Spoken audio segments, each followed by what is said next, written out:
So off of sales, we're going to be getting into Dom's topic here. One thing that bothers me is every time there's a sale, GTA on sale is still $40, which I don't understand. It's 38. It was Oh. 38 on PSN. Yeah, I still don't understand why that game's so expensive. They make money hand over fist. That's probably why people still buy it no matter the price. But yeah. So Dom, what's your topic? So yeah, that's exactly what I want to talk about. Grand Theft Auto.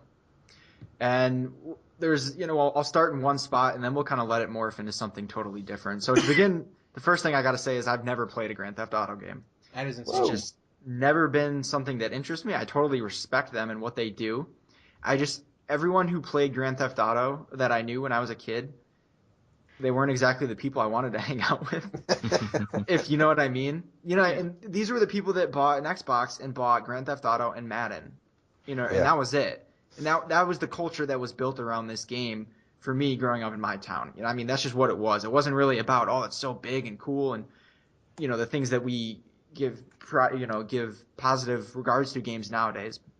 Like none of that really was around GTA. It was just like the game where you could just screw around, shoot down police helicopters and kill hookers. Like that's what it was. So I never was even slightly interested in it. It never clicked for me, I guess. But people love it, and I just think it's weird. And the funniest part being that the entire game, the entire series is a satire on like American culture. Yeah. But those same people that it's making fun of are the people that buy the game for the most part. Yep. And they're getting made fun of as they play it, and they don't know it. I just always thought it was ironic, the way that is. It's funny. I love that it's a satire, and that they overdo things to make those points. But it was just this thing that it just was never for me, and I just always thought it was odd. So I guess you guys can just pipe in really quick each on what you thought of or what you like or don't like about GTA, but going off that, I kind of want to jump into, and this is we could spend hours talking about this. I think it should be a separate topic. I think the whole violence aspect. Okay. Yeah. Yeah. I think all that's right. a whole bag of worms that can be opened on another day. Yeah. That's like, yeah. So I do agree with you that growing up, the kids who played GTA were definitely the kids that my parents didn't want me hanging around with. I think that just harkens to the fact that it was a very general game in terms of the audience that it wanted to hit, and I think it's no different than like sports games nowadays. Me personally, I play sports games, I love them, but a lot of people who play sports games I wouldn't technically call hardcore gamers. And I think that's the same way with GTA. I've played GTA 5, beat it. I play sports games. I consider myself a pretty hardcore gamer. I play a ton of other games, but I think it just hits such a general audience. The interesting thing is my actual first GTA was GTA 2, the top-down GTA, before it actually hit mass appeal. I like the GTA games a lot. I think they're fun. I think they're a very refreshing take on open-world games. We play so many like sci-fi or fantasy or this kind of stuff. It's the only modern-ish, action-ish open-world game that I like. Saints Row is too cartoony for me. Personally, it's too out of the bag. And like True Crime or those games, they're too CSI-y or Law and Order-y, if that makes sense. I think that GTA is like a very good culmination of the two.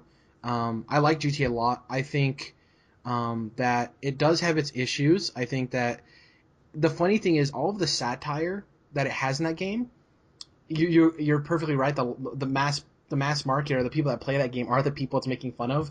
But for people who kind of get those things and are more of the hardcore-ish gamer or people who just think a little bit more, when you see that stuff, it's funny, because it's brilliant, yeah. That game is one of those games it's as deep as you want it to be. And I do think that GTA definitely does have a place in gaming because they push games to boundaries that they should be pushed to for sake of being pushed to, so people know what they enjoy or don't enjoy. There's a whole torture scene in GTA 5 a lot of people didn't like, and you can opt out of that. But it's there for people, and I think that video games are an art form, and there's plenty of different forms of art, and I don't think GTA is as brutal, mindless violence as people make it out to be. I think that's the player holding the controller is at fault there with the tools they're given, not necessarily the workshop with the tools in it. So if you've ever seen it was a revelation. It just came to me. If you've ever seen The Wolf of Wall Street, GTA reminds me exactly of that movie If you've seen it, it's the same kind of thing. It's a satire of this guy's life, and essentially the whole movie, he's just a billionaire, like doing all sorts of drugs and getting with tons and hundreds of hookers and girls. It's just ridiculous, right? And it's basically making fun of his life and why that doesn't work and why that won't make you happy. And that's the whole point of the movie. But like college kids have just sucked it up and loved it for what it isn't. That's the life I want. Yeah. Exactly. And they look at it that way. I'm like, no, Give me it's some making fun of you. Quaaludes. Yeah. You don't get it. He's making fun of this life, not endorsing it.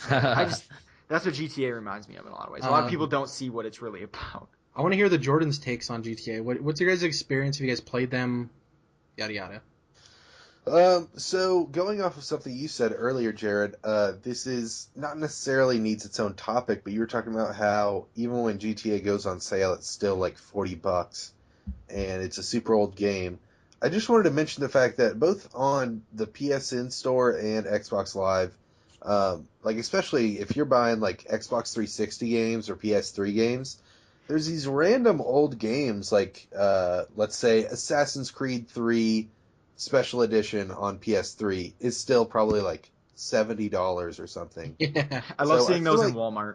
Yeah, it's like I just feel like the especially for the digital stores, I think they should, the publishers and the first party should take better care of being like, okay, this is an 8-year-old game. Let's take it down from 60 to 40 or 20 or whatever. And GTA is a great example of that because it's like it's a 3 or 4-year-old game that's now been remastered on this console, and even when it's on sale, it's still like $40. So I totally agree with that. And that's just a weird kind of nitpick thing I have with these digital stores. But I haven't ever played GTA really. I've played a little bit of Sleeping Dogs, and then of course we just got some free Saints Row for PS Plus this month.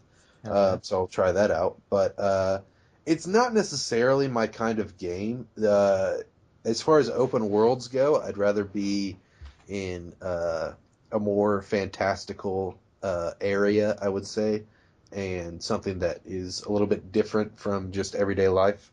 And then kind of like the same with Call of Duty, there's a lot of times when I think those games are kind of just filled with mindless violence that isn't necessarily something I need out of a video game, so I kind of just pass on them a lot. Do you think? To me, I think of GTA as of like violent Sims. Like I really don't think GTA is too far from Sims games. Yeah, I mean, That's how I look at it. Yes.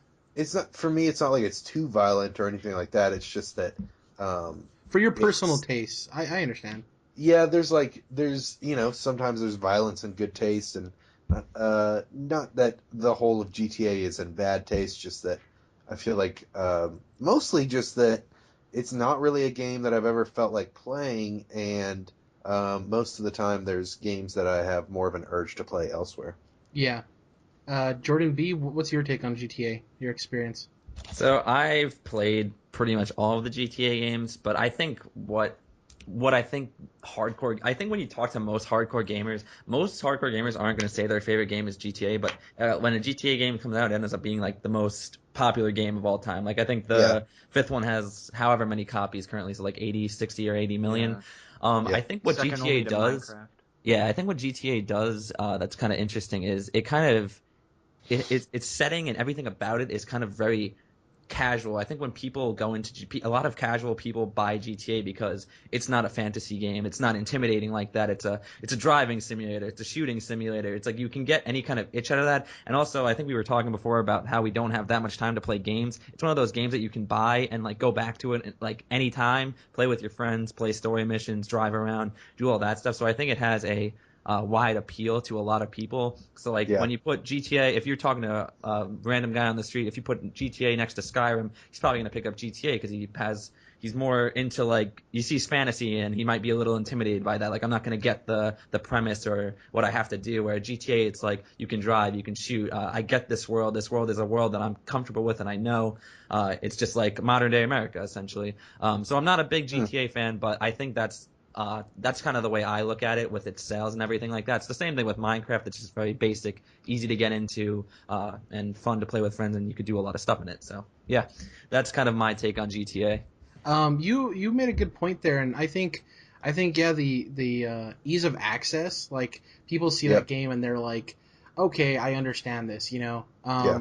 And yeah, I think some people are intimidated by like fantasy worlds or stuff they just don't understand. It's like, oh, this is a dude that's a criminal sometimes. I get that. Okay, cool. It's like for me, it's like action movies in Hollywood. Like, not everyone's interested in like a fantasy movie or even a thriller or a horror movie. A lot of people go and see action movies. They're most of the time they're like the biggest box office hits because everyone's like, I don't know what I want to watch. Oh, there's this new movie with this dude that shoots a gun at people. You want to go watch that? Yeah, sure. You know, Jason Bourne. yeah. So, I think the way it hits mass appeal and stuff like that is super interesting, and it sells obviously. But as I got more into like video games and talking to people who actually understand and care about video games, like you guys, for instance, a lot of people don't ever really talk about GTA being like their favorite game. It's never in their top fives or top tens. Yeah. So it's really interesting.